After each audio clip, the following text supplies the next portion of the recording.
Hello दोस्तों, कैसे हैं आप लोग। आपका हमारे पीएसएस विजन एकेडमी में बहुत बहुत स्वागत है। जैसा कि हम लोग ज्योमेट्री पढ़ रहे थे, तो ज्योमेट्री में काफ़ी कुछ हम लोग ने पढ़ लिया था। पॉइंट के बारे में पढ़ लिया था, लाइन के बारे में पढ़ लिया था, एंगल के बारे में पढ़ लिया था।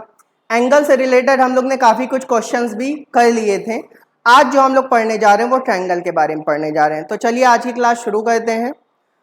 क्लास शुरू करने से पहले उन लोगों को बहुत बहुत धन्यवाद जिन्होंने हमारे ऊपर विश्वास दिखाया और हमारा कोर्स परचेज किया। तो आप लोग से मैं ये कहना चाहता हूँ कि आप लोग ज़्यादा से ज़्यादा हम लोग का कोर्स परचेज करिए और ज़्यादा से ज़्यादा हम लोगों के बारे में लोगों तक पहुँचाइए कि हाँ, इस ऐप के थ्रू भी क्लासेस चल रही है MPSI MP कांस्टेबल की, तो वो यहाँ पे आके एडमिशन ले सकते हैं। उसके अलावा ऐप से रिलेटेड अगर कोई भी इशू रहा करे तो आप हम लोग को कांटेक्ट करेंगे। जैसे कि कल बच्चों ने हमसे कहा कि सर वीडियो हम एक ही बार देख पा रहे हैं, तो आज मेरे ख्याल से आपकी प्रॉब्लम रिजॉल्व हो गई होगी। आज सुबह आते ही हम लोग ने उस प्रॉब्लम को रिजॉल्व कर दिया था। अगर किसी भी तरीके का कोई इश्यू आता है, आप बेहिचक हम लोग के पास कॉल कर सकते हैं किसी भी तरीके की समस्या से। तो आइए शुरू करते हैं। ट्रायंगल ट्रायंगल क्या होता है, सबसे पहले हम लोग को यही जानना चाहिए। किसी भी बच्चे से पूछिए कि ट्रायंगल क्या होता है। ट्रायंगल का मतलब त्रिभुज। किसी से बच्चे से पूछिए कि ट्रायंगल क्या होता है, तो वो स्टूडेंट या वो छात्र यही कहता है कि तीन भुजाओं से घिरी हुई आकृति त्रिभुज कहलाती है। बात एकदम सही है।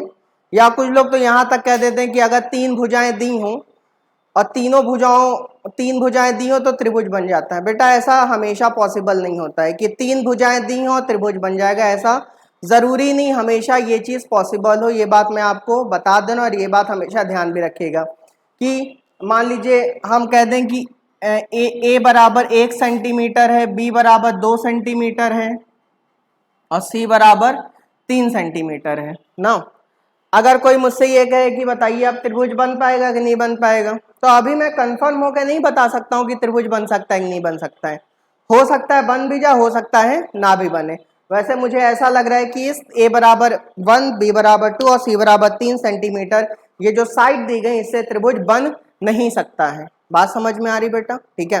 तो आखिर जो आप लोगों को आज तक बताया गया है कि तीन भुजाएं दी हैं और त्रिभुज बन जाता है, तो क्या ये बात गलत है या थोड़ी इनकम्प्लीट है? तो देखो बेटा, ये बात मैं गलत तो पूरी तरीके से नहीं कह सकता हूँ, लेकिन हाँ, जो बातें आपको आज तक बताई गई वो थोड़ी सी बातें इनकम्प्लीट हैं। उसको मैं आज आपको कंप्लीट करके दिखा दूंगा। तो आइए शुरू करते हैं। त्रिभुज त्रिभुज क्या होता है? सबसे पहले तो मैं त्रिभुज आपको बना के दिखा दे रहा हूँ। त्रिभुज कुछ इस तरह की आकृति होती है और त्रिभुज किन कंडीशंस में बन सकता है, अभी इसके बाद मैं भी ये आपसे डिस्कस करूंगा। जो मैंने बातों को कंप्लीट करने की कही है बात, वो मैं अभी आपको आगे चल के डिस्कस करूंगा। जैसे ये आपको देख रहा है, ये एक त्रिभुज है, तो आप देखिए कि इस त्रिभुज में कितनी भुजाएं हैं, 1 2 3। तो आज के बाद से सबसे पहले तो आपको यही पता होना चाहिए कि किसी भी त्रिभुज में या किसी भी इस तरह का मतलब कि कभी भी तीन भुजाएं इस तरह से आपस में जुड़ी हो तो वो क्या कहलाता? त्रिभुज कहलाता। और त्रिभुज में कितनी साइड्स होती हैं? 3 साइड्स होती हैं। 3 साइड्स के अलावा 3 वर्टेक्स होते हैं। वर्टेक्स का मतलब बेटा सुन लो क्या होता है। देखो, साइड का मतलब होता है भुजा, साइड का मतलब भुजा होता है। वर्टेक्स का मतलब क्या होता है? वर्टेक्स का मतलब होता है शीर्ष। क्या होता है? शीर्ष। ठीक है। तो किसी भी त्रिभुज में ये बात ध्यान रखिएगा कि 3 साइड्स होती हैं, उसके अलावा 3 क्या होते हैं? वर्टेक्स होते हैं। ठीक है। उसके अलावा एक बात और आपको ध्यान रखनी कि किसी भी त्रिभुज में 3 कोण भी होते हैं। यार ये तो बात एकदम आसान ही है भाई, साफ साफ आपको दिख रहा है। मैं आपको दिखा भी सकता हूँ। ये देखिए 1 2 3, 3 साइड्स हैं कि नहीं? हाँ, 3 साइड्स हैं। वर्टेक्स देखिए ये होता है जहां पे दो भुजाएं आपस में मिलती हैं, वो पॉइंट क्या कहलाता? वर्टेक्स। जहां पे भी दो भुजाएं एक दूसरे को जाके मिलती हैं, वो पॉइंट क्या कहलाता? वर्टेक्स या फिर शेष कहलाता। तो वर्टेक्स भी देखिए कितने? 3 है। उसके अलावा एंगल भी देखिए कितने बेटा? 3 है। 1 2 3, 3 क्या है? एंगल भी है। तो आपको ये बात समझ में आ गई होगी कि त्रिभुज में 3 साइड्स भी होती हैं, 3 कोण भी होते हैं और 3 भुजाएं भी होती हैं। क्लियर है? ठीक है। उसके अलावा मैंने आपको कहा था कि त्रिभुज बनने की कुछ कंडीशंस होती हैं। त्रिभुज बनने की कुछ कंडीशंस होती हैं बेटा, वो कंडीशन भी आपको पता होनी चाहिए। क्यों पता होनी चाहिए? क्योंकि क्या है कि उससे रिलेटेड क्वेश्चन भी एग्जाम में पूछे जाते हैं। कैसे क्वेश्चन पूछे जाते हैं, क्या पूछे जाते हैं, वो मैं आपको जैसे ही कंडीशन बताऊंगा आपको तुरंत एक क्वेश्चन भी कराऊंगा। आइए शुरू करते हैं। त्रिभुज बनने के लिए कुछ कंडीशंस होती हैं, वो मैं आपको बताने जा रहा हूं। या आप ये भी लिख सकते हो प्रॉपर्टीज ऑफ ट्रायंगल। क्या लिख सकते हो? Properties of triangle. जो बच्चों की ये दिक्कत आ रही थी कि उनका एक बार वीडियो देखने के बाद एग्जॉस्ट कर जा रहा था वीडियो, बेटा अब वो समस्या आपकी सॉल्व हो चुकी है। आप एक वीडियो को कम से कम 5 बार देख सकते हो। अगर अभी भी कोई प्रॉब्लम किसी को आ रही हो तो आप मुझे बताइए, उसका भी आपको सल्यूशन दिया जाएगा। ठीक है, तो आइए प्रॉपर्टीज ऑफ ट्रायंगल की मैं बात कर लेता हूं। प्रॉपर्टीज ऑफ ट्रायंगल, मैंने एंगल लिख दिया, प्रॉपर्टीज ऑफ ट्रायंगल की बात कर लेता हूं।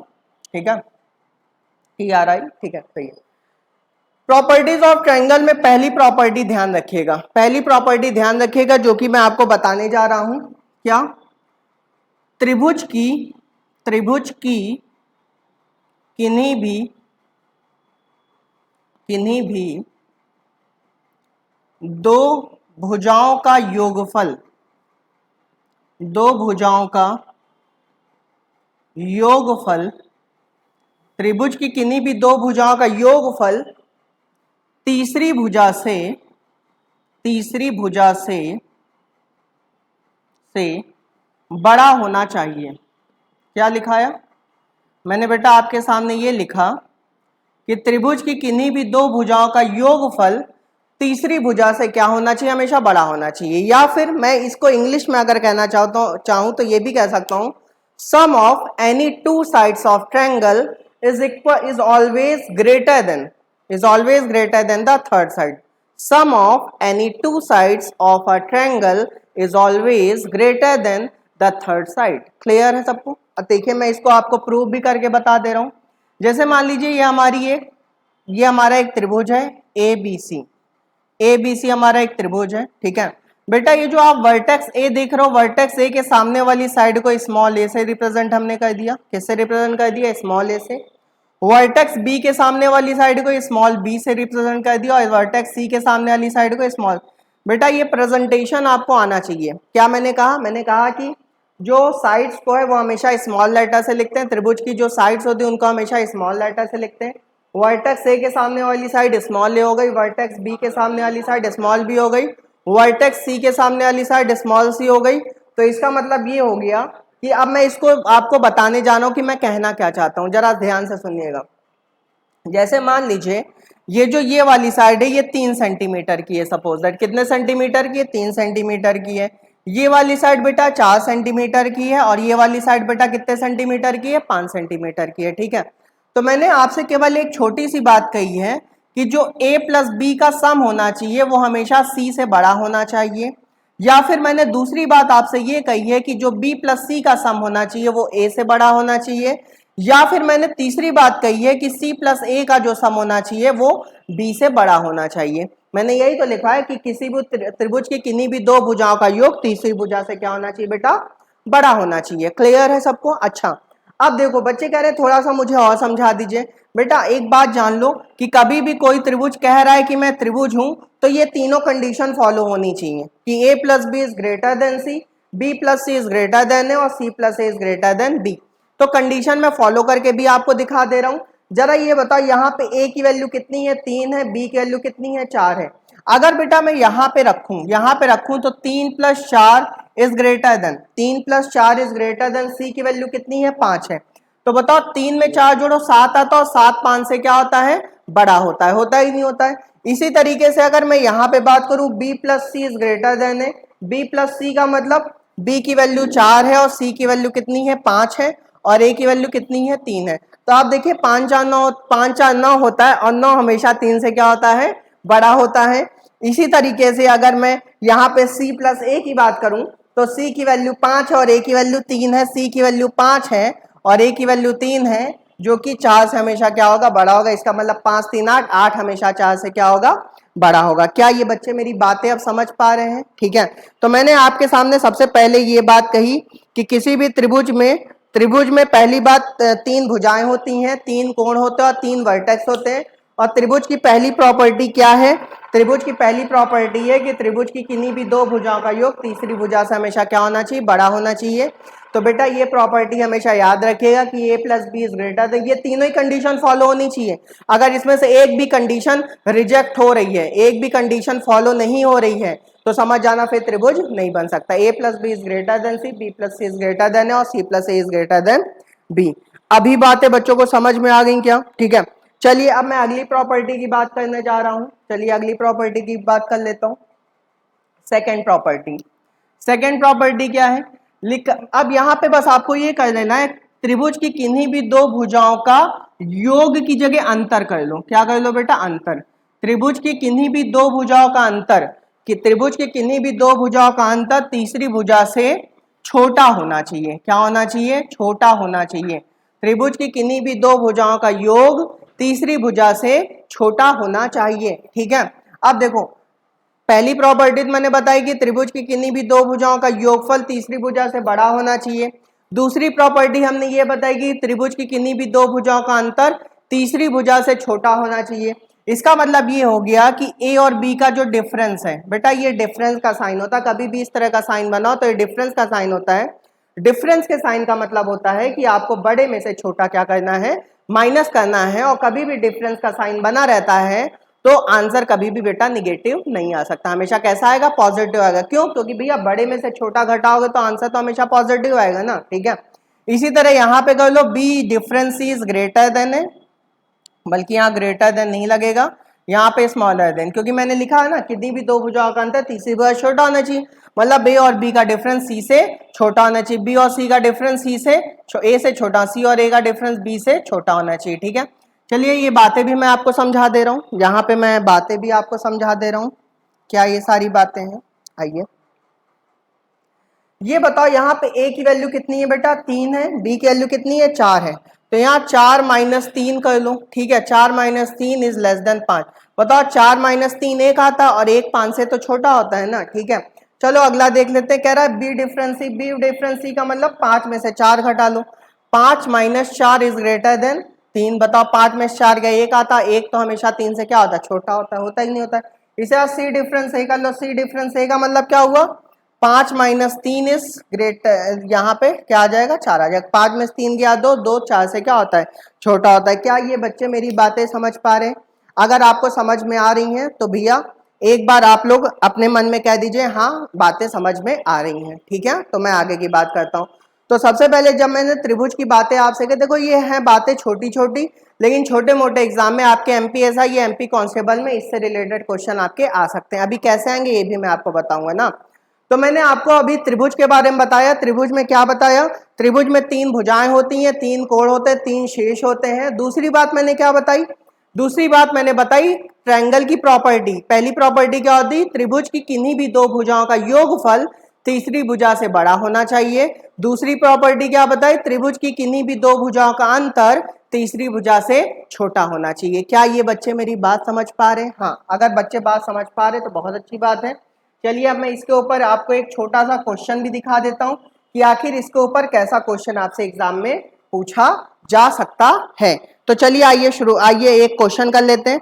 जैसे मान लीजिए क्वेश्चन दिया गया है, ये क्वेश्चन है बेटा, क्वेश्चन दिया गया है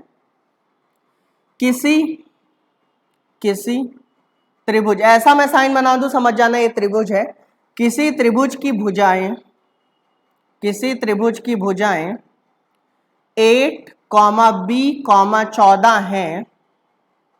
किसी त्रिभुज की भुजाएं 8, b, 14, मतलब त्रिभुज की 3 भुजाएं, पहली भुजा 8 है, दूसरी भुजा मुझे नहीं पता तो उसको मैंने b मान लिया, तीसरी भुजा क्या है? 14 है। ठीक है, तो बताइए क्या बताइए? यहां पे मैं आपके सामने 4 ऑप्शन दे रहा हूं, आपको बताना है कि इन 4 ऑप्शन में से कौन सा ऑप्शन सही होगा मेरे भाई। ठीक है, ऐसा ही क्वेश्चन आएगा लगभग एग्जाम में। ठीक है, अब किसी त्रिभुज की 3 भुजाएं 8, b, 14 है, तो आपसे कह रहा है बताइए। क्या बताइए? सुनो, पहला ऑप्शन है 8 is less then b is less then 14, क्या ये ऑप्शन सही है? दूसरा ऑप्शन है 14 is less then b is less then 19, क्या ये ऑप्शन सही है? तीसरा ऑप्शन है 6 is less then b is less then 22, क्या ये ऑप्शन सही है? और चौथा ऑप्शन है 7 is less then b is less then 21। क्या ये ऑप्शन सही है? तो त्रिभुज की 3 भुजाएं दी गई हैं और आपको बताना है कि इन 4 में से कौन सा ऑप्शन सही है। तो आइए बताते हैं। आइए, बहुत ही आसान क्वेश्चन है बेटा। ये बताइए कि यहाँ बताओ त्रिभुज की 3 भुजाएं हैं कि नहीं है? हाँ, 3 भुजाएं हैं। अभी अभी मैंने आपको एक बात पढ़ाई है, अभी अभी मैंने बेटा आपको एक बात पढ़ाई है कि त्रिभुज की किन्हीं भी 2 भुजाओं का योगफल तीसरी भुजा से बड़ा होना चाहिए और त्रिभुज की किन्हीं भी 2 भुजाओं का अंतर तीसरी भुजा से छोटा होना चाहिए। पढ़ाया कि नहीं पढ़ाया है? तो बेटा अगर मान लो मैं इसको A मान लूं और इसको C मान लूं, इसको A मान लूं और इसको C मान लूं, ये तो B है ही है, ठीक है। तो जो मैंने पढ़ाया उस हिसाब से क्या होना चाहिए कि A प्लस सी, बल्कि ऐसा लिख लो पहले, A difference C is less then B होना चाहिए ना। A difference C is less then B होना चाहिए। यही तो मैंने पढ़ाया कि किन्हीं भी 2 भुजाओं का अंतर तीसरी भुजा से छोटा होना चाहिए। और तो इस दूसरी प्रॉपर्टी मैंने क्या बताई कि A plus C is greater then B, किन्हीं भी 2 भुजाओं का योगफल तीसरे से बड़ा होना चाहिए। यही तो प्रॉपर्टी मैंने पढ़ाई। क्या पढ़ाई? पहली प्रॉपर्टी मैंने ये पढ़ाई बेटा आपको कि किन्हीं भी 2 भुजाओं का अंतर तीसरी भुजा से छोटा होना चाहिए। तो देखिए एक प्रॉपर्टी फॉलो हो रही है। दूसरी प्रॉपर्टी क्या पढ़ाई? तो किन्हीं भी 2 भुजाओं का योगफल तीसरी भुजा से बड़ा होना चाहिए। तो आप देखिए ये भी प्रॉपर्टी फॉलो कर रही नहीं कर रही है। अब जरा सुनिएगा, ये जो मैंने इक्वेशन लिख दी है, इसी इक्वेशन में यहां से वैल्यू उठा के रखूंगा और देखिएगा आंसर आ जाएगा। आप बताइए यहाँ पे A की वैल्यू बेटा कितनी? 8 है। C की वैल्यू कितनी? 14 है। 14 में से 8 गया, कितना बचा? 6 बचा, क्योंकि डिफरेंस का मतलब होता है बड़े में छोटा घटा दो। 14 में से 8 गया 6, यहाँ B की जगह B ही रहने दो। अच्छा, 14 में 8 जोड़ो, कितना आएगा? 14 6 20 2 22 आएगा कि नहीं आएगा? बोलो मेरे भाई।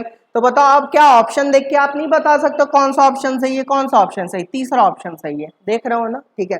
6 is less then B is less then 22। Clear है सबको? ठीक है। तो आप देखिए ये था बेसिक कॉन्सेप्ट से क्वेश्चन, लेकिन आपको ये कॉन्सेप्ट ही नहीं पता होता है कि किन्हीं भी 2 भुजाओं का तीसरी भुजा से छोटा होना चाहिए, किन्हीं भी 2 भुजाओं का योगफल तीसरी भुजा से बड़ा होना चाहिए।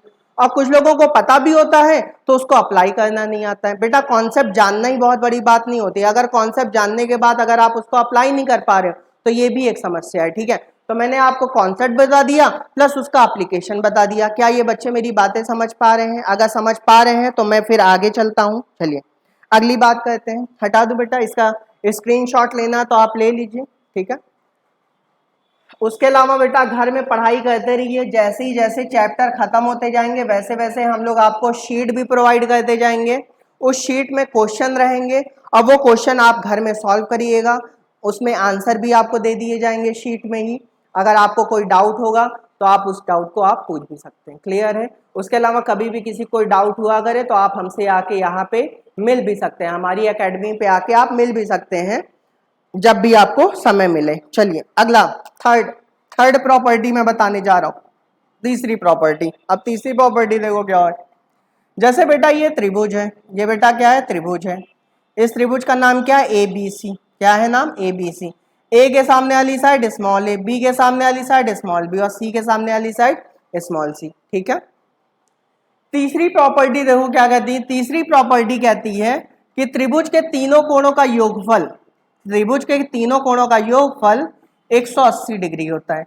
बेटा ये जो प्रॉपर्टी है देखने में तो बहुत हल्की लगती है और सारे बच्चों को पता भी होती है, लेकिन जब मैं इसका एप्लीकेशन करना आपको बताऊंगा ना तो आपका दिमाग हिल जाएगा। बात समझ में आ रही है? ये प्रॉपर्टी बहुत ही अच्छी प्रॉपर्टी है। इससे ट्रायंगल के पता नहीं कितने क्वेश्चन में ऐसे ही खत्म कर दूंगा, ठीक है। बस ये प्रॉपर्टी याद रखिएगा क्या कि त्रिभुज के तीनों कोणों का योगफल हमेशा क्या होता है? 180 डिग्री होता है। क्लियर है सबको? क्या ये बच्चे बात समझ पा रहे हैं? ठीक है, चलिए हटा दो इसको। लिखना हो तो लिख भी लीजिएगा, त्रिभुज के तीनों कोणों का योगफल क्या होता है? 180 डिग्री होता है, ठीक है।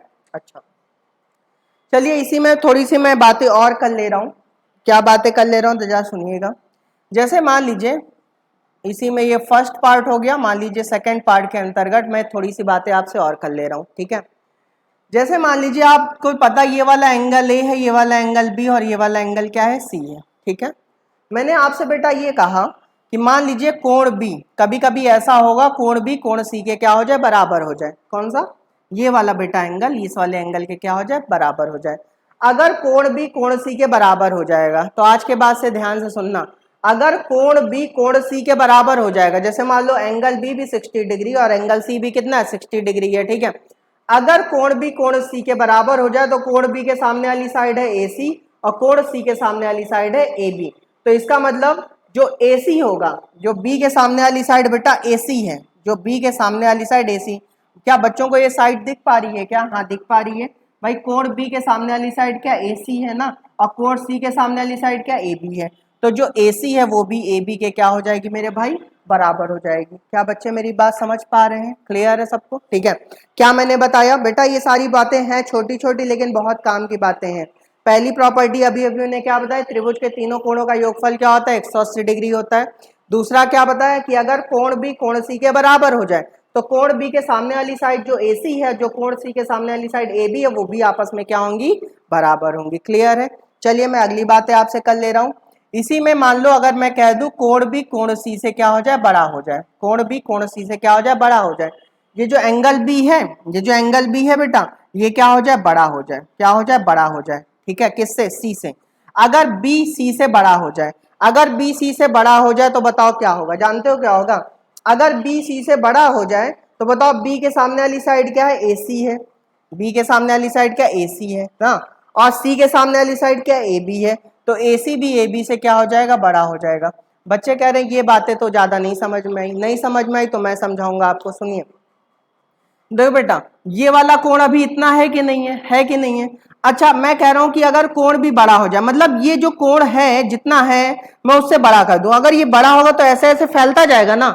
अगर ये ऐसे ऐसे फैलता जाएगा बेटा, तो बताओ ये वाली साइड भी ऐसे ऐसे फैलती जाएगी कि नहीं फैलती जाएगी? बात समझ में आ रही है बेटा? अगर कोण भी देखो इतना है, मैं कह दूं कि ये इतना हो जाए, अगर इतना हो जाए तो बेटा ये वाली साइड भी तो फैलती जाएगी ना। अगर फैलती जाएगी इसका मतलब भाई जो बात मैंने लिखी क्या सही लिखी कि नहीं लिखी? एकदम सही लिखी है। क्या मैंने लिखा है कि अगर कोण भी कोण सी से बड़ा हो जाए, इसका मतलब ए बी के सामने वाली साइड जो ए सी है वो ए बी क्या हो जाएगी? बड़ी हो जाएगी। ठीक है। चलिए अगली बात करता हूं। मैंने अगली बात ये लिख दी आपके सामने कि अगर एंगल भी एंगल सी से क्या हो जाए? छोटा हो जाए मेरे भाई। क्या हो जाए? एंगल भी एंगल सी से छोटा हो जाए। अब की बार मैंने एक आपके सामने छोटी सी बात लिख दी। क्या लिख दी? कि अगर जो एंगल बी है वो क्या हो जाए? छोटा हो जाए। अगर एंगल बी छोटा हो जाए, ज्यादा ध्यान सुनना, एंगल बी अभी इतना है, मैं कह रहा हूं छोटा हो जाए। अगर छोटा हो जाए इसका मतलब जितना ये उससे छोटा होता जाएगा ना, अगर छोटा होता जाएगा तो बताओ ये वाली साइड भी क्या होती जाएगी? छोटी होती जाएगी। तो बस यही चीज मैं समझाना चाह रहा हूं आपको कि अगर एंगल भी एंगल सी से छोटा हो जाए तो ए सी भी ए बी से क्या हो जाएगा? छोटा हो जाएगा। बेटा देखो, मैं कोई कठिन बातें आपसे नहीं कह रहा हूं, बस आराम से छोटी छोटी बातें आपको समझाने की कोशिश कर रहा हूं। पहली बात मैंने बताई त्रिभुज के तीनों कोणों का योगफल 180 होता है। इस प्रॉपर्टी का मैं जबरदस्त आपको यूज करना बताऊंगा। दूसरी प्रॉपर्टी ये बताई कि अगर दो कोण आपस में बराबर है तो उनके आमने सामने वाली भुजाएं भी क्या होती हैं? बराबर होती हैं। ठीक है। उसके अलावा तीसरी अगली प्रॉपर्टी मैंने बताई कि अगर एक कोण दूसरे कोण से बड़ा है तो इस जो कोण बड़ा है उसके सामने वाली भुजा भी अगली वाली भुजा से क्या होगी? बड़ी होगी। अगर कोण भी कोण सी से छोटा हो जाए तो जो कोण छोटा है तो उसके सामने वाली साइड भी अगली वाली साइड से क्या होगी? छोटी होगी। क्लियर है सबको? ठीक है। क्या ये बच्चे अब मेरी बातें अब समझ पा रहे हैं? देखो इसके ऊपर एक क्वेश्चन करा दूं तो आपको और अच्छा लगेगा। करा दूं? चलिए एक क्वेश्चन करा देता हूं इसके लिए। ठीक है। चलिए इसका चाहिए तो आप स्क्रीनशॉट भी ले लीजिए जिससे कि मैं आगे की बात कर सकूं। चलिए आगे की बात करते हैं। एक क्वेश्चन मैं उठा रहा हूं। किसी त्रिभुज ए बी सी में angle A plus angle B is equal to 145 degree. ठीक है बेटा, देखो मुझे क्वेश्चन तो याद नहीं रहते हैं इसलिए मुझे देखना पड़ेगा। ठीक है, इसलिए थोड़ा थोड़ा मुझे क्वेश्चन देखना पड़ता है। ठीक है, फिर सोल्यूशन समझा करते समय आपको अच्छे से समझा दूंगा। ठीक है, कह रहा है किसी त्रिभुज ए बी सी में angle A plus angle B बराबर 145 डिग्री। उसके अलावा कह रहा है 2 times angle B plus angle C, 2 times angle B plus angle C बराबर 180 डिग्री, बराबर 180 डिग्री। ठीक है, क्या क्या कहा? कह रहा है किसी त्रिभुज ए बी सी में कोण ए और कोण बी का योगफल 145 डिग्री है, एंगल बी का दुगना और एंगल सी का जो योगफल है वो 180 डिग्री के बराबर है। तो आपसे देखिए पूछा क्या गया है, आपसे 4 ऑप्शन दिए गए, आपको 4 ऑप्शन दिए गए हैं। कहा गया कि इन 4 ऑप्शन में से कौन सा ऑप्शन मेरे भाई सही होगा। तो आइए मैं आपको समझा दूंगा तो आपको समझ में आ जाएगा। मैं पहले तो आपको 4 ऑप्शन दे दे रहा हूं। पहला ऑप्शन है A C is greater than A B. जो प्रॉपर्टी अभी मैंने समझाई है ना कि अगर कोण बराबर तो भुजा बराबर, कोण छोटा तो भुजा छोटी कोण बड़ा तो भुजा बड़ी, उसी के ऊपर ये क्वेश्चन है, ठीक है। जो प्रॉपर्टी अभी समझा उसी के ऊपर क्वेश्चन करा रहा हूँ, ठीक है। तो AC is greater than AB, AC is less than AB, AC equal to AB, या फिर नोटा। नोटा, नोटा का मतलब समझ रहे हो ना, none of the above. Clear है, ठीक है। चलिए आइए देखते हैं, इस क्वेश्चन को समझने की कोशिश करते हैं। बच्चे कह रहे हैं कि हमको तो कुछ इसमें समझ में नहीं आ रहा है। नहीं समझ में आ रहा, कोई दिक्कत नहीं, मैं समझाऊंगा, आपको समझ में आ जाएगा, ठीक है।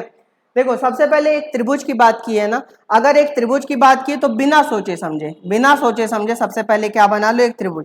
देखो बेटा, ज्योमेट्री की यही खासियत होती है कि ज्योमेट्री में जैसे ही आप फिगर अगर सही सही बनाते हो, अगर आपने फिगर सही सही बना लिया तो समझ लो 75% क्वेश्चन वहीं खत्म हो जाता है। बात समझ में आ रही है। फिर 25% की कैलकुलेशन होती है, वो फटाक से हम लोग कर ही लेते हैं, ठीक है। तो एक त्रिभुज ABC, ये हमारा एक त्रिभुज ABC है, इसका ये वाला एंगल A है, ये वाला एंगल B है, और ये वाला एंगल क्या है, C है। क्या ये बच्चे समझ में आ रही बात, ठीक है। आपको ये तो पता है, इसके सामने वाली साइड A, इसके सामने वाली साइड B है, इसके सामने वाली साइड C है, ठीक है। वो इतना मैं लिखूंगा नहीं, ठीक है, क्योंकि यहाँ साइड वाइड की बात ज्यादा नहीं हो रही है, ठीक है। अब देखो क्वेश्चन में कह रहा है कि angle A plus angle B बराबर का जो सम है वो 145 डिग्री है। जो angle A plus angle B का जो सम है बेटा वो 145 डिग्री, और 2 times angle B plus angle C। देखो कहने का मतलब ये वाला जो कोण देख रहा हूं और जो ये वाला कोण देख रहा हूं, अगर इन दोनों को जोड़ोगे तो वो 145 के बराबर है, ठीक है। दूसरी बात क्या करे, अगर इस कोण का मैं दुगना कर दूं और इस वाले कोण में इसको लाके जोड़ दूं तो 180 के क्या होगा, बराबर होगा। होगा कि नहीं होगा। अब देखो क्या मैं समझाऊंगा, ध्यान सुनना। यहां से सॉल्यूशन चालू है, यहां से सॉल्यूशन चालू है भैया, ठीक है, ध्यान से सुनिएगा। सबसे पहले मेरे भाई एक बात बताओ, अभी अभी अगर आपने तीसरी प्रॉपर्टी जो मैंने लिखी है उसमें मैंने पहली बात ही बताया था कि त्रिभुज के तीनों कोणों का योगफल कितना होता है, 180 होता है। होता है कि नहीं होता है। ये बात क्या मैंने नहीं बताई है, बताइए भाई। अगर ये बात मैंने बताई है तो बताओ, मैं इस 180 की जगह, इस 180 की जगह angle A plus angle B plus angle C लिख सकता हूं, बोलो। नहीं लिख सकता हूं, लिख सकता हूं यार, क्योंकि यही तो मैंने बताया कि भाई अगर यहाँ त्रिभुज की बात हो रही तो त्रिभुज के तीनों कोणों का योगफल 180 होता है, तो मैं इस 180 यहाँ क्या रख सकता हूँ, एक angle A plus angle B plus angle C लिख सकता हूँ, एकदम लिख सकता हूँ, ठीक है। अच्छा देखो C से C कट गया। बच्चे कह रहे कैसे कट गया, बेटा देखो अगर इक्वल टू को इधर और इक्वल टू को इधर सेम चीज रहती है और साइन भी सेम रहता है तो आपस में क्या होती है, कट जाती है, ठीक है। चलिए उसके अलावा अगर मैं B को इधर उठा लाऊं तो 2B में से B गया, 2B में से B गया, B बचा कि नहीं बचा, और यहाँ क्या बचा, A बचा। तो देखो यहाँ से एक बात प्रूव हो गई। क्या बात प्रूव हो गई कि एंगल A बराबर क्या हो गया, एंगल B हो गया। क्या प्रूव हो गया, एंगल A बराबर क्या प्रूव हो गया, एंगल A प्रूव हो गया। क्लियर है। देखो अब देखो मैं यहाँ पे आ जा रहा हूँ, यहाँ जहाँ आ रहा हूँ देखना, एंगल A तो एंगल A है ही है। बताओ मैं एंगल B की जगह एंगल A रख सकता हूँ। बच्चे कह रहे हैं कैसे रख सकते हैं, भाई यहाँ प्रूफ कर दिया ना कि कोण B कोण A के क्या है, बराबर है। तो बता angle A plus angle A बराबर 145 डिग्री। तो बता एंगल A में एंगल A जोड़ोगे तो एंगल A आएगा कि नहीं आएगा। अच्छा कुछ बच्चों को ये डाउट रहता है कि एंगल A में एंगल A जोड़ो तो एंगल A का स्क्वायर आ जाएगा। नहीं बेटा, वो एंगल A का स्क्वायर तब आता है जब यहाँ मल्टीप्लाई का साइन होता है। भाई अगर तुम्हें कोण A में कोण A जोड़ना नहीं आ रहा तो ऐसे ऐसे सीख लिया करो। इसको पढ़ो आम, इसको पढ़ो आम, ये एक आम, ये एक आम, एक आम एक आम कितना आम, दो आम, तो दो लिखो और आम की जगह A बना दो। आप समझ गए नहीं समझ गए, क्लियर है, ठीक है। तो 2 एंगल A बराबर 145 डिग्री, तो एंगल A बराबर कितना आएगा, 145 बटे 2 कर लो, कितना आ गया 72.5 डिग्री आ गया। कितना आ गया 72.5 डिग्री। अगर एंगल A की वैल्यू बेटा 72.5 डिग्री है और एंगल B भी हमारा 72.5 डिग्री है, क्यों होगा, क्योंकि यहाँ एंगल A एंगल B के क्या है, बराबर है, ठीक है। तो बताओ ये भी 72.5, ये भी 72.5, तो बताओ एंगल C नहीं निकाल लोगे क्या, आराम से निकल जाएगा। कैसे, आप बताओ त्रिभुज के तीनों कोणों का योगफल कितना होता है, 180 होता है। तो अगर 180 में से 180 में से 180 में से ये 72.5 बोले तो 145 भाई घटाओगे तो एंगल C कितना आ जाएगा, 35 आएगा क्या, हाँ 35 आ जाएगा। एंगल C कितना आ गया, 35 डिग्री के आगे आ गया कि नहीं आ गया। देखो क्वेश्चन खत्म हो चुका है, क्वेश्चन खत्म हो चुका है। कैसे खत्म हो चुका है, सुनो यहाँ देखो जो ऑप्शन दिया है वो AC AB में दिया गया है। AC के सामने कोण क्या है, AC के सामने 72.5 है और AB के सामने कोण क्या है, 35 है कि नहीं है। तो बताओ इसके सामने 72.5 है, इसके सामने 35 है, बताओ कौन बड़ा है, 72.5 बड़ा है। अगर 72.5 बड़ा है तो इसका मतलब ये है कि इसके सामने वाली भुजा मतलब बोले तो AC जो होगा वो AB से क्या होगा, बड़ा होगा। अगर AC AB से बड़ा होगा तो कौन सा ऑप्शन सही है, फर्स्ट ऑप्शन सही। अब बताओ जो प्रॉपर्टी अभी मैंने सिखाई थी क्या उसी के ऊपर ये क्वेश्चन, नहीं उसी के ऊपर है। बात समझ में आ रही, फिर से मैं एक बार आपको एक्सप्लेन कर दे रहा हूँ।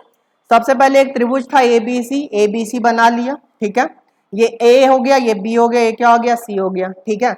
यहाँ पे कह रहा था 2 times angle B plus C बराबर 180 डिग्री। 180 डिग्री यहाँ क्या लिख सकता हूँ, ABC, C से C कट गया, 2B में से B गया, B बचा, B बराबर A आ गया, ठीक है।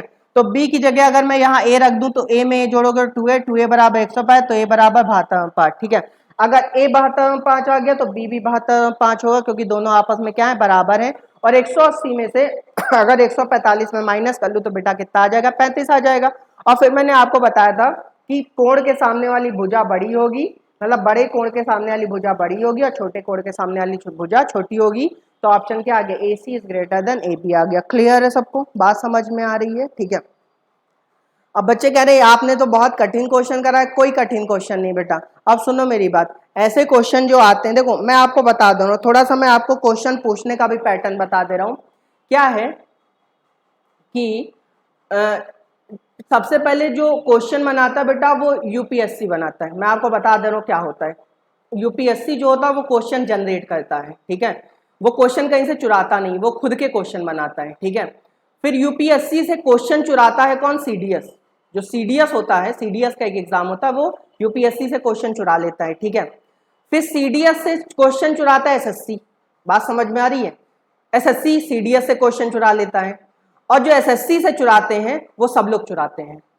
कौन कौन, चाहे आपका MPSI हो, चाहे MP कांस्टेबल हो, चाहे रेलवे हो, कोई भी एग्जाम हो, वह SSC से क्वेश्चन उठा लेता है। क्लियर है। तो ये जो क्वेश्चन बेटा पूछा गया था, पूछा तो गया था SSC में, बात समझ में, पूछा गया था SSC में, लेकिन मैं गारंटी ले रहा हूं कि बेटा जिस तरह का सिनेरियो बन रहा है, जिस तरह का सिनेरियो एग्जाम का बन रहा है, उस तरह के क्वेश्चन आपके MPSI में भी पूछे जा सकते हैं। बात समझ में। अगर नहीं भी पूछे जा सकते हैं तो मैं आपको एक बात और बता दे रहा हूं कि कुछ कुछ क्वेश्चन हो सकता मैं ऐसे कराऊंगा कि वो आपके एग्जाम में ना पूछा जाए, लेकिन बेटा उन क्वेश्चन को करने से आपका दिमाग खुलेगा। क्या खुलेगा, दिमाग खुलेगा। क्योंकि बेटा जब तक मैथ्स में आपका दिमाग नहीं खुलेगा तब तक आप सोच नहीं सकते हो। बात समझ में। मैथ्स में सबसे बड़ी टेक्निक यही होती है कि जितना अच्छा आप सोचोगे उतनी जल्दी आपसे क्वेश्चन होने लगेंगे। क्लियर है सबको, ठीक है। तो ये क्वेश्चन आप उतार लीजिए, अपने आप से भी इस क्वेश्चन को ट्राई करिएगा, आपसे होने लगेगा। चलिए अब अगली बात करते हैं, ठीक है। चलिए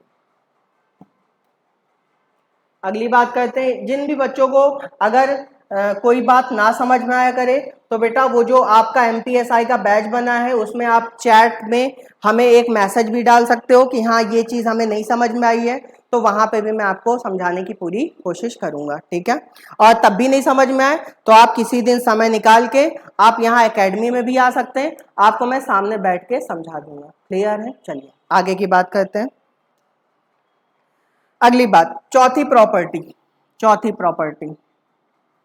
ये एक त्रिभुज है, ये एक त्रिभुज है, इस त्रिभुज का नाम है ABC। क्या नाम है बेटा, ABC, ठीक है। ये एंगल A है, ये एंगल B है और ये एंगल C है, ठीक है। अब एंगल C का मैंने थोड़ी सी लाइन, ये जो BC को है मैंने एक्सटेंड कर दिया, एक्सटेंड करने का मतलब है बढ़ा दिया, ठीक है। जब BC को मैंने बढ़ाया तो आप देखो यहाँ पे एक बाहर भी एक एंगल बन रहा है कि नहीं बन रहा है, ये बन रहा है कि नहीं बन रहा है, ठीक है। तो आप देखो यहाँ C पे एक इंटरनल एंगल, देखो इंटरनल एंगल तो ये बन रहा है, अगर एक्सटर्नल एंगल देखो तो ये बन रहा है, ठीक है। तो समझाना बेटा मैं ये चाह रहा हूँ आपको कि किसी भी त्रिभुज का बाह्य कोण, ये मैंने आपको पिछली क्लासेस में भी बार बार बोला था, किसी भी त्रिभुज का बाह्य कोण, किसी भी त्रिभुज का बाह्य कोण विपरीत आंतरिक कोणों के योग के क्या होता है, बराबर होता है। बात समझ में आ रही है, ठीक है। जैसे मान लीजिए मैं कहूँ ये सपोज दैट x है, क्या है, x है, ठीक है। तो अगर मैं कहूँ एंगल ACX, जो एंगल ACX होगा, ACX भाई ACX, जो एंगल ACX होगा वो किसके किसके योगफल के बराबर होगा, एंगल A इस वाले कोण और एंगल B इस वाले कोण के योगफल के बराबर होगा। अगर आपको लिखना हो तो आप भी लिख भी सकते हैं, किसी त्रिभुज का बाह्य कोण, किसी त्रिभुज का बाह्य कोण, मेरे साथ साथ आप लोग भी लिखते जाया करो तो उससे आपके फटाफट नोट्स भी बनते जाएंगे ना। किसी त्रिभुज का बाह्य कोण विपरीत आंतरिक। जब भी कॉपी कोई भी सब्जेक्ट पढ़ने बैठा करो तो कॉपी पेन लेके बैठा करो, नोट्स बढ़िया से नोट्स बनाओ। सपोज ये सोच के क्लास किया करो कि ये आपकी ऑफलाइन क्लास ही चल रही है, एकदम सीरियस होके जब भी क्लास आप चालू किया करो तो अपने आप को एक कमरे में बंद कर लिया करो और उसी कमरे में बैठ के पढ़ा करो। उस समय कोई कितना भी बुलाए ना सुना करो। बात समझ में आ रही? जब आपकी क्लास कंप्लीट हो जाए एक तो फिर जाके सामने वाले की बात सुन लिया करो। समझ गए ना भाई? आपको सोचो जब ऑफलाइन क्लास में आते हो 4-5 घंटे आपको बैठा के पढ़ाया जाता है तो आपको कोई कितना भी बुलाता है, क्या हम लोग आपको जाने देते? नहीं जाने देते ना। बस वही सोच के आप पढ़ा करो तो आपका देखना सिलेक्शन हो जाएगा ना। ठीक है, क्या मैंने लिखा? किसी त्रिभुज का बाह्य कोण विपरीत आंतरिक कोण के योग के बराबर होता है, के बराबर होता है। किसी भी त्रिभुज का बाह्य कोण विपरीत आंतरिक कोणों के योग के बराबर होता है। ठीक है, sum exterior angle in any triangle exterior angle is equal to the sum of opposite interior angles. क्या मैंने बोला? मैंने बोला in any triangle in exterior angle is equal to the sum of interior opposite angle. Clear है भैया? समझ में आई बात कि नहीं आई? ठीक है, अगर बातें आपको समझ में आ गई तो मेरे एक क्वेश्चन का बेटा जवाब दे दो फटाक से। जैसे मान लो ये 45 डिग्री है मेरे भाई, मान लो ये 60 डिग्री है, तो मेरे भाई ये बता दो ये कितना होगा? बता लोगे ना? बता लोगे ना कितना होगा? कुछ नहीं करना है, 60 में 45 जोड़ो कितना होगा? 105 डिग्री होगा। अब इसी के ऊपर कभी कभी क्वेश्चन पूछ लिया जाता है। पता चला आपके एमपी कांस्टेबल के एग्जाम में क्वेश्चन पूछ लिया गया कि पता चला ये दिया गया है आपको 60 डिग्री, ये दिया गया 50 डिग्री, कहा गया बताओ इस वाले कोण का मान क्या होगा? कौन नहीं बता लेगा? 110 डिग्री। अब ये कब बता सकते हो? जबकि आपको ये वाली प्रॉपर्टी देखो। एमपीएसआई एमपी कांस्टेबल में ज्योमेट्री टफ नहीं आएगी, आएगी आसानी। बेसिक कॉन्सेप्ट से ज्योमेट्री आती, जो बेसिक कॉन्सेप्ट मैं बता रहा हूँ इन्हीं से ज्योमेट्री के क्वेश्चन आएंगे और फटाक से आपसे हो जाएंगे अगर ये सारे कॉन्सेप्ट आपको पता होंगे। क्लियर है सबको? ठीक है, चलिए अगली बात करते हैं। देखो अच्छा, एक बात मैं आपको एक और बता दे रहा हूं कि कल की क्लास में जो कल की क्लास होगी, आज तो मैं ज्यादातर कॉन्सेप्ट के ऊपर जोर दे रहा हूं, कल की क्लास में हम लोग क्वेश्चन करेंगे। जो आज पढ़ेंगे ना, आज जो पढ़ेंगे उसके ऊपर कल हम लोग क्या करेंगे? क्वेश्चन करेंगे। क्लियर है? तो आज बीच बीच में 1-2 क्वेश्चन मैं करा दे रहा हूं, लेकिन ये क्वेश्चन मान्य नहीं है। ये क्वेश्चन है लेकिन उतने मान्य नहीं है। जो क्वेश्चन वाली क्लास है वो कल चलेगी आपकी, आज सारी कॉन्सेप्ट वाली क्लास चलेगी। चलिए हटा दो इसको, अगली बात करते हैं। अगली बात,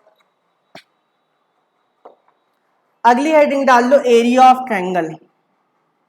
area of triangle, area of triangle का मतलब होता है त्रिभुज का क्षेत्रफल।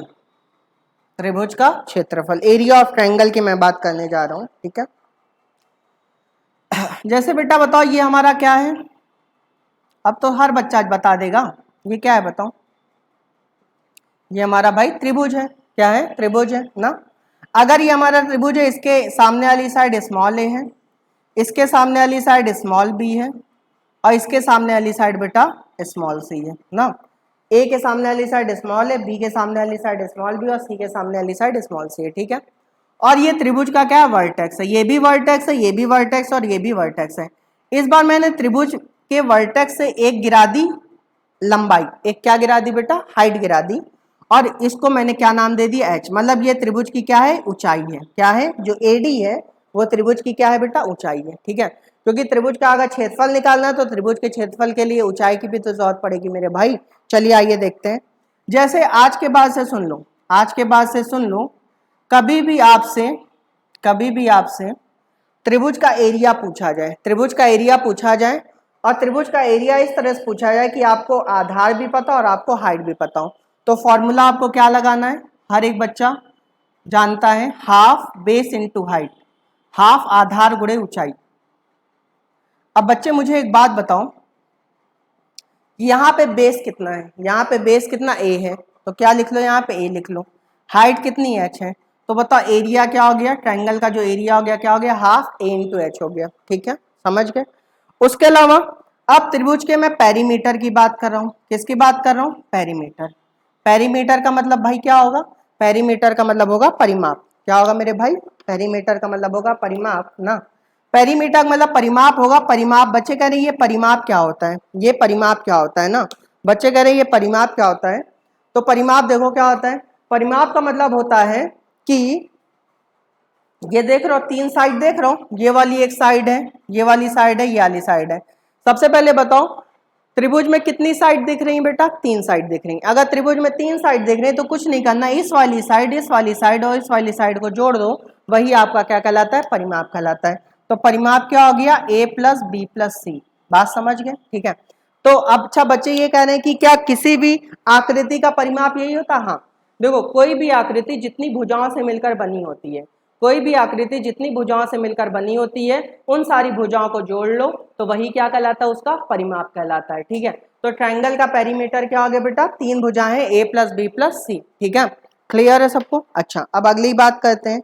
देखो अब इस परिमाप को मैंने क्या कर दिया, बांट दिया। कैसे बांट दिया, आधे आधे में।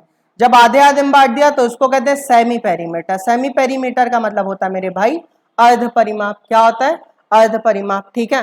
तो अर्ध परिमाप को हमेशा एस से लिखते हैं। किससे लिखते हैं, एस से लिखते हैं, ठीक है बेटा। ये सारे नोटेशन ध्यान रखना कि कभी भी मैं डेल्टा बना दूं तो समझ जाना त्रिभुज के एरिया की बात हो रही है, कभी भी मैं P लिख दूं समझ जाना पेरीमीटर बोले तो परिमाप की बात हो रही, कभी मैं कैपिटल S लिख दूं तो समझ जाना सेमी पेरीमीटर की बात हो रही, ठीक है।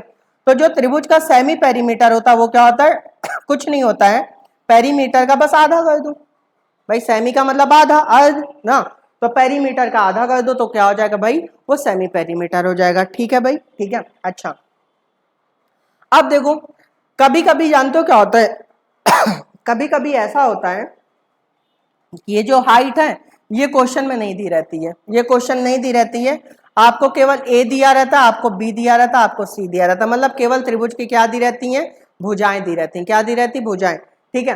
तो कभी भी त्रिभुज की केवल भुजाएं दी रहे, जैसे A दिया रहे, B दिया रहे, C दिया रहे, और आपसे कहा जाए ट्रायंगल का एरिया क्या होगा, ट्रायंगल का एरिया क्या होगा ना, तो उस समय ट्रायंगल का एरिया निकालने के लिए बेटा एक फॉर्मूला होता है, हीरोन्स का फॉर्मूला। किसका फॉर्मूला, हीरोन्स का फॉर्मूला। ये फॉर्मूला कब आप लगा सकते हो, जब आपको त्रिभुज की हाइट ना पता हो, केवल क्या पता हो, भुजाएं पता हो। तो कभी भी हीरोन्स फॉर्मूला आपको लगाना है, तो हीरोन्स फॉर्मूला जो होता है वो क्या होता है, सुन लो क्या होता है, delta is equal to under root S, ये अंडर रूट बना है, क्या लिखा है, under root S, S minus A, S minus B, S minus C, ठीक है। S minus A, S minus B, S minus C. बच्चे कह रहे हैं ये एस क्या है बेटा, एस हाफ पेरीमीटर है। क्या है, हाफ पेरीमीटर है, ठीक है। बच्चे कह रहे हैं ए बी सी क्या है, ए बी सी त्रिभुज की भुजाएं हैं, ठीक है। क्लियर है सबको, ठीक है। तो कभी भी अब सुनो मेरी बात, देखो जो ये वाला फॉर्मूला है ट्रायंगल के एरिया का, आपको ये भी याद होना चाहिए, और जो ये वाला फॉर्मूला आपको ये भी याद होना चाहिए, क्योंकि ये दोनों जनरल फॉर्मूले हैं। बच्चे कह रहे हैं ये जनरल फॉर्मूला क्या होता है बेटा, जनरल फॉर्मूला का मतलब ये होता है कि आप इन दोनों फॉर्मूले का यूज कहीं भी कर सकते हो, चाहे आपका आइसोसेलेस ट्रायंगल है, चाहे आपका स्केलेन ट्रायंगल है, चाहे आपका इक्विलैटरल ट्रायंगल है, चाहे आपका राइट एंगल ट्रायंगल है, कैसा भी ट्रायंगल आ जाए, कैसा भी ट्रायंगल आ जाए, हर एक ट्रायंगल के ऊपर ये फॉर्मूला भी अप्लीकेबल होगा और ये फॉर्मूला भी अप्लीकेबल होगा।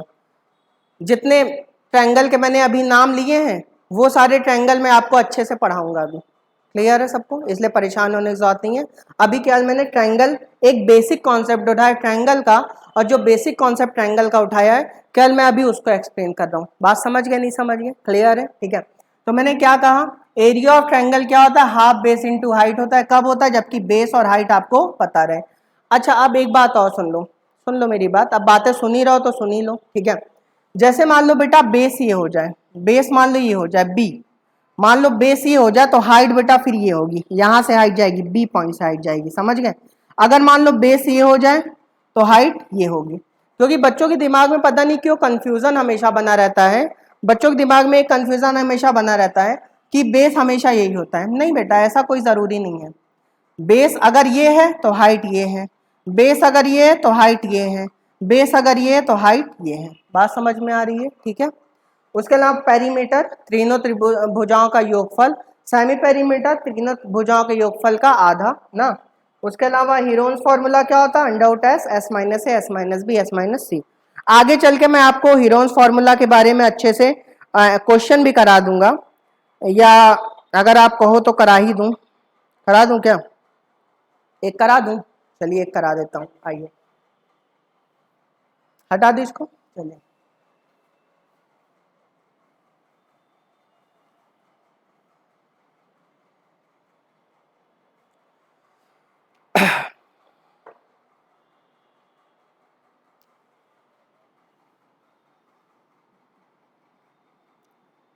किसी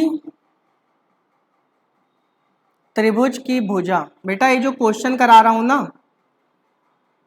ये इसमें जो भुजाएं मैं लिखूंगा 13, 14, 15 ना, ये जो मैंने क्वेश्चन करा रहा हूं और इसमें जो भुजाएं 13, 14, 15 लिख रहा हूं, ये ना जाने कितने एग्जाम में कितनी बार रिपीट हुई हैं। बात समझ में आ रही है? मुझे भी नहीं याद है, ना जाने कितने एग्जाम में कितनी बार रिपीट हुई हैं।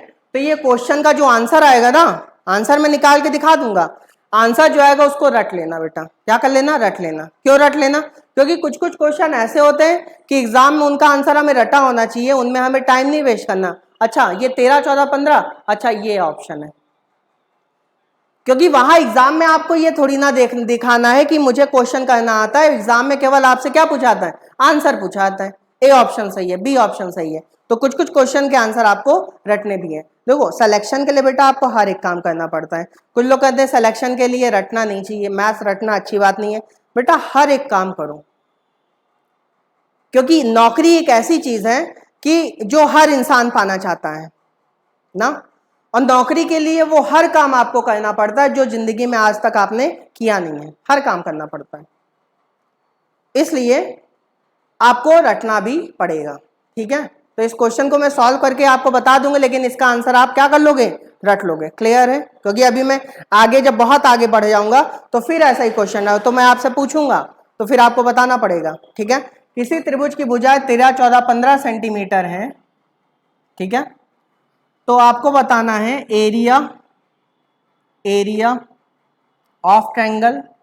बोले तो त्रिभुज का एरिया, त्रिभुज का क्षेत्रफल बताना है, और आपको इन रेडियस भी बतानी है। क्या बतानी मेरे लाल? इन रेडियस। बच्चे कह रहे ये इन रेडियस तो आप एक नया कॉन्सेप्ट डाल दिए। हाँ नया कॉन्सेप्ट है, लेकिन इन रेडियस के बारे में भी मैं आगे चल के आपसे बात करूंगा। ठीक है, यहाँ तो हो सकता है कम बात करूं, लेकिन आगे चल के अच्छे से बात करूंगा। ठीक है, तो किसी त्रिभुज की भुजाएं अगर 13, 14, 15 सेंटीमीटर है तो आपसे त्रिभुज का क्षेत्रफल और इन रेडियस पूछा गया है। आप सुनो मेरी बात, मैंने अभी अभी आपको सिखाया था कि कभी भी किसी त्रिभुज की भुजाएं अगर दी गई हैं और हाइट नहीं दी गई है तो उसके लिए कौन सा फॉर्मूला लगाना है? हीरोन्स फॉर्मूला लगाना है। लेकिन हीरोन्स फॉर्मूला के लिए आप लोग को सबसे पहले क्या पता होना चाहिए? एस पता होना चाहिए। क्या पता होना चाहिए? एस पता होना चाहिए ना। ठीक है, तो आइए पहले एस निकालते हैं। एस के लिए मैंने फॉर्मूला क्या बताया था? A plus B plus C divided by 2। बताया था कि नहीं बताया था? बोलो मेरे भाई। ठीक है, तो 14, 14 दूना 28, 14 त्रिक 42, 42 का आधा कितना होता है? 21। तो जो इस त्रिभुज का ये जो त्रिभुज बनने वाला है इसका जो सेमी पेरीमीटर आ गया वो तो 21 आ गया। ठीक है, अब हीरोन्स फॉर्मूला से मैं एरिया भी निकाल लूंगा, डेल्टा। डेल्टा का फॉर्मूला मेरे भाई क्या बताया? अंडर रूट एस, एस का मतलब 21 लिख दो ना, फिर एस माइनस ए, 21 में से 13 घटा लो, 21 में 13 गया कितना बचा? 8 बचा ना, फिर 21 में से 14 घटा दो कितना बचा? 7 बचा, फिर 21 में से 15 घटा दो कितना बचा? 6 बचा। बोलो मेरे भाई, क्लियर है सबको? ठीक है, अच्छा अब बच्चे कह रहे अब आगे क्या करें? देखो आप जानते हो तुम लोग इतना गंदी हरकतें करते हो कि पूछो ना, मुझे भी गुस्सा आने लगता है। ठीक है, तुम लोग क्या करते हो? इन सबको उठा के मल्टीप्लाई कर देते हो। बेटा इन सबको उठा के मल्टीप्लाई ना करना। देखो बेटा आज के बाद से सुन लो, किसी भी चीज को, जैसे मान लो तुम्हारी किसी से लड़ाई हो गई, तुम्हारी किसी से लड़ाई हो गई तो उस मामले को खींचना कोई अच्छी बात नहीं होती है, उस मामले को सुलझाना अच्छी बात होती, छोटा करना अच्छी बात होती। बात समझ में आ रही है? तो बस वही चीज है कि जैसे यहाँ 4 लोग हैं तो इन चारों लोग की मान लो लड़ाई हो रही है, तो तुम क्या करते हो? 21 को 8 से मल्टीप्लाई, फिर 7 से कर दो, 6 से। नहीं, ये गलत काम है। क्या करो? इसके टुकड़े कर लो। क्या कर लो? टुकड़े कर लो। जब इसके टुकड़े कर दो तो देखना कितना आसान हो जाएगा। बताओ 21 को मैं क्या लिख सकता हूँ भाई? 21 को 7 गुणे 3 लिख सकता हूँ मेरे भाई। क्लियर है? ठीक है, अच्छा बताओ इस 8 को क्या लिख सकता हूँ? इस 8 को 4 गुणे 2 लिख सकता हूँ, लिख सकता हूँ। ठीक है, इस 7 को 7 ही पड़ा रहने दो। इस 6 को क्या लिख सकता हूँ, इस 6 को क्या लिख सकता हूँ, 2 गुणे 3 लिख सकता हूँ। देखो मैंने क्या किया, मैंने 21 को लिख दिया 7 गुणे 3, 8 को लिख दिया 4 गुणे 2, 7 को 7 ही लिया, 6 को 2 गुणे 3 लिख दिया। ठीक है, अब यहाँ पे देख लो जो दो हैं, जो दो नंबर उसमें से एक एक नंबर बाहर लिखते जाओ, यही तो होता है ना, अंडर रूट में यही तो होता है ना। तो यहाँ क्या लिख दिया, 7 लिख दिया। फिर यहाँ 3 है, यहाँ भी 3 है, यहाँ भी 3 लिख दो ना। फिर यहाँ 4 है और यहाँ 2 दूना, चलो यहाँ अंडर 4 की वैल्यू वैसे भी क्या होती है, 2 होती है ना। और इस वाले 2 और इस वाले 2 में से एक 2 और बाहर ले लो ना। बताओ 7 3 21, 21 ना 42 ना कितना 84, लो आंसर आ गया। बोलो ठीक है, क्लियर है। तो बताओ इस ट्रायंगल का एरिया क्या आ गया, 84 यूनिट स्क्वायर। यूनिट स्क्वायर इसलिए मैंने लिखा क्योंकि यहाँ मैंने सेंटीमीटर मीटर तो लिखा नहीं, अगर सेंटीमीटर लिखता तो यहाँ सेंटीमीटर स्क्वायर लिख देता, मीटर लिखता तो मीटर, अगर कुछ नहीं लिखा तो यहाँ यूनिट स्क्वायर लिख दो। ठीक है, तो इस ट्रायंगल का एरिया क्या आ गया, 84 यूनिट स्क्वायर। तो आज के बाद से एक बात रट लो, क्या रट लो, कि अगर किसी भी त्रिभुज की भुजा 13 14 15 है, ये रटना है बेटा। ठीक है, अगर किसी त्रिभुज की भुजा 13 14 15 है तो उसका एरिया क्या होगा, 84 होगा। क्या होगा, 84 होगा। क्यों मैं रटा रहा हूँ, क्योंकि ये क्वेश्चन ना जाने कितने एग्जाम में कितनी बार पूछा गया है, और इतना करने में आप अपना टाइम वेस्ट करते हो। यहाँ तो तब भी टाइम कम वेस्ट हुआ है, मैंने फैक्टर कर दिया इस वजह से टाइम। आप लोग क्या करते हो, आप लोग इसको मल्टीप्लाई कर देते हो उठा के, और ज्यादा टाइम वेस्ट आ रहा। क्लियर है, ठीक है, तो आपको ये काम नहीं करना है। ठीक है, तो एरिया क्या आ गया, 84 हो गया। क्लियर है, चलिए अब बच्चे कह रहे ये इन रेडियस के बारे में थोड़ा बता दीजिए। सुनो इन रेडियस क्या होता है, सुनो मेरी बात। जैसे देखो कोई एक ट्रायंगल है, ट्रायंगल के अंदर मान लो मैंने एक सर्कल बना दिया, क्या बना लिया, सर्कल। और ये जो सर्कल बनाया है ये ट्रायंगल की इस वाली भुजा को भी छू रहा है, इस वाली भुजा को भी छू रहा है, और इस वाली भुजा को भी छू रहा है। मतलब ट्रायंगल के अंदर अगर एक ऐसा सर्कल है जो त्रिभुज की तीनों भुजाओं को छूता है, तो इस सर्कल का कुछ ना कुछ त्रिज्या होगा ना। इस सर्कल का जो त्रिज्या होता है वही बेटा इन रेडियस होता है। क्या होता है, इन रेडियस होता है। बात समझ में आ रही है। कोई त्रिभुज है और त्रिभुज के अंदर मैंने एक ऐसा सर्कल बनाया कि वो सर्कल त्रिभुज की तीनों भुजाओं को छू रहा है, तो इस सर्कल का जो रेडियस होगा वही क्या होगा, इन रेडियस होगा मेरे भाई। क्लियर है सबको, ठीक है। मैं आगे चल के इसको बहुत अच्छे से आपको समझाऊंगा, अभी बस आप इतनी बात जान लो कि त्रिभुज के अंदर कोई भी ऐसा सर्कल जो कि त्रिभुज की तीनों भुजाओं को छुए तो समझ जाना वो क्या कहलाएगा, इन रेडियस कहलाएगा। क्लियर है भाई, ठीक है। अच्छा, और इन रेडियस को हमेशा स्मॉल आर से लिखते हैं। अब इन रेडियस का फॉर्मूला भी जान लो। इन रेडियस को बेटा हिंदी वाले बच्चे कह रहे हैं हिंदी में क्या कहते हैं, इन रेडियस को हिंदी में कहते हैं अंतः त्रिज्या। क्या कहते हैं मेरे भाई, अंतः त्रिज्या। क्लियर है, ठीक है। तो इसको स्मॉल आर से लिखते हैं या इन रेडियस कहते हैं, और इन रेडियस का जो फॉर्मूला होता है वो क्या होता है, डेल्टा अपॉन एस होता है। क्या होता है, डेल्टा अपॉन एस। ये फॉर्मूला आप याद कर लीजिए, आगे चल के मैं आपको अच्छे से समझा दूंगा कि ये फॉर्मूला आता कैसे है, ठीक है। देखो ज्योमेट्री में आपसे कभी ये नहीं पूछा जाएगा कि ये फॉर्मूला आता कैसे है, इस फॉर्मूले की एप्लीकेशन पूछी जाएगी। क्या पूछी जाएगी, एप्लीकेशन। लेकिन भविष्य में मैं आपको ये भी चल के बता दूंगा कि फॉर्मूला आता कैसे, अभी ये जानने की जरूरत नहीं है, ठीक है। तो इन रेडियस फॉर्मूला क्या होता है, डेल्टा अपॉन एस। बच्चे कह रहे हैं डेल्टा क्या है, बेटा डेल्टा त्रिभुज का क्षेत्रफल है। बच्चे कह रहे हैं एस क्या है, एस तो या तो आपको पता हाफ पेरीमीटर है, ठीक है। तो यार ये बताओ यहाँ पे डेल्टा एरिया कितना आया था त्रिभुज का, 84 आया था। अच्छा एस कितना आया था, एस 21 आया था। तो 84/21 का मतलब कितना हो गया, 4 हो गया। आ गया कि नहीं आ गया, ठीक है।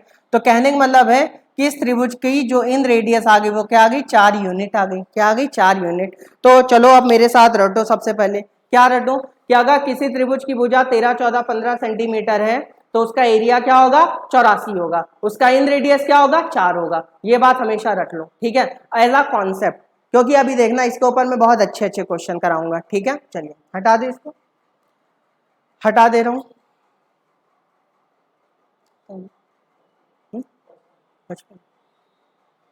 ठीक है, ये बात आपको समझ में आ गई है। अगर यहां तक की बातें आपको समझ में आ गई हैं तो कल भी हम लोग कल थोड़ा सा कॉन्सेप्ट ऐसा करेंगे, जान लेंगे, और फिर कल हम लोग कुछ क्वेश्चन भी करेंगे ना, या फिर पहले क्वेश्चन कर लेंगे फिर कॉन्सेप्ट जान लेंगे, ठीक है। तो आज की क्लास में इतना ही रखते हैं, क्योंकि फिर क्लास ज़्यादा लंबी हो जाएगी तो फिर आप लोग का देखने का भी मन नहीं करता है।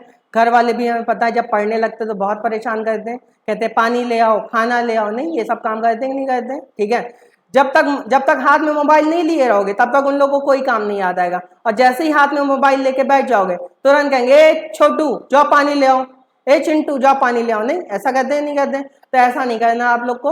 अगर घर वाले ऐसा कहें तो उनको समझा दो अभी क्लास चल रही है हमारी, पढ़ लेने दो, पढ़ लोगे तो आपके हाथ में पैसा आएगा तो आप किसी को अपने यहाँ रख सकते हो जो कि कह सके, जिससे आप अधिकार के साथ कह सको कि भैया पानी लेते आओ, उसको पैसा भी दे सकते हो, मतलब आप किसी को अपने यहाँ जॉब पे रख लोगे। बात समझ में आ रही है? ठीक है, चलिए तो आज के लिए इतना ही, कल फिर मिलते हैं। Thank you so much.